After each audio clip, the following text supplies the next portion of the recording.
Mahigpit pa rin pong binabantayan ang water level sa Lamesa Dam na posibleng umapaw ngayong tag-ulan. At naroon ang ating kasama ang si Ivan Mayrina. Ivan. Yes, Rhea, sa mga sandaling ito, nasa 79.76 meters pa rin ang elevation dito sa Lamesa Dam. May tuturing pa ring red alert ang level na yan, bagamat bumaba na yan simula nga kagabi, at patuloy na rin gumaganda ang ating panahon at wala na mga pagulan. Ngayon, para ipaliwanag sa atin ang mga warning systems dito sa Lamesa Dam, ay makakausap natin live si Engineer Teddy Angeles, ang plant manager ng Lamesa Dam. Magandang umaga po sa inyo. Magandang umaga din, Ivan. Pakipaliwanag nga po yung mga warning systems natin. I understand color coding po ang meron tayong green warning, yellow warning. Ano ho ibig sabihin ng mga yan? So basically sa buong taon may rule curve kami wherein we have protocols to issue warnings, whether dry season or wet season. Mas particular sa wet season kasi yung warning system natin would entail yung communication with the communities downstream. Okay. So, for our normal maintaining level during the wet season, ang maintaining elevation natin is between 79.1 to 79.4.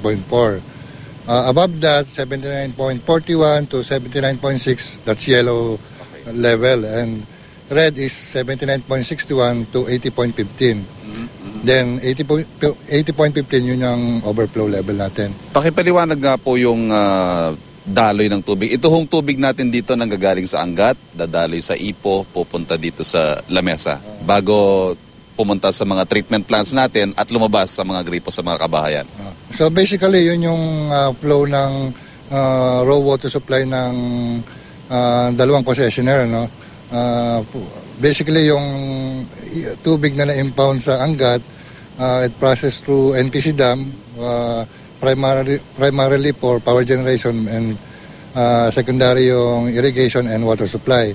So from Angat Dam, it flows down to Ipo Dam where it is diverted towards Lamesa prior to distribution sa east or west zone. Okay, linawin lamang po natin, ang Lamesa, wala ho kayong gates at hindi kayo nagpapakawala ng tubig?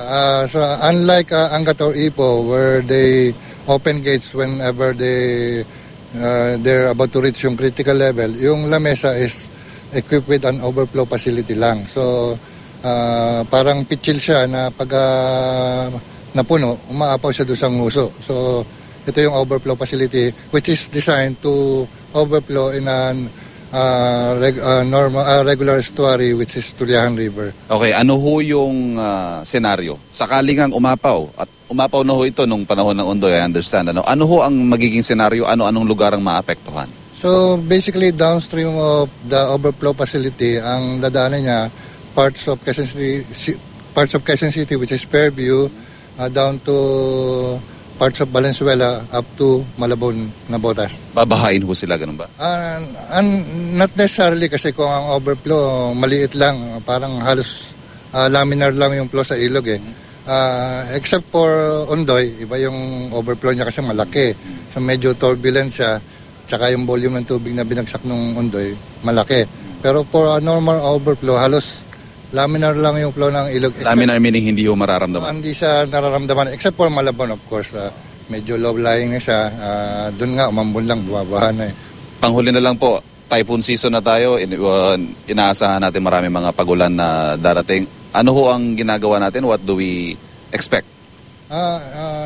Specifically during the rainy season, we are in the reduction mode in terms of inflows coming from Ipo. So basically, yung mga opening ng gates leading to aqueducts going down to Lamesa, nakatratal na yan in order to maintain yung ating elevation sa Lamesa, do sa normal elevation natin which is 79.1 to 79.4 during the wet season.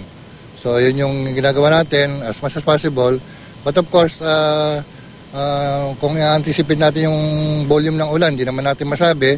So what's in place are our protocols na warning communities downstream from yellow level pa lang nag-uumpisa na. Okay. Maraming salamat kay Engineer Teddy Angeles, Plant Manager ng Lamesa Dam. Thank you, sir.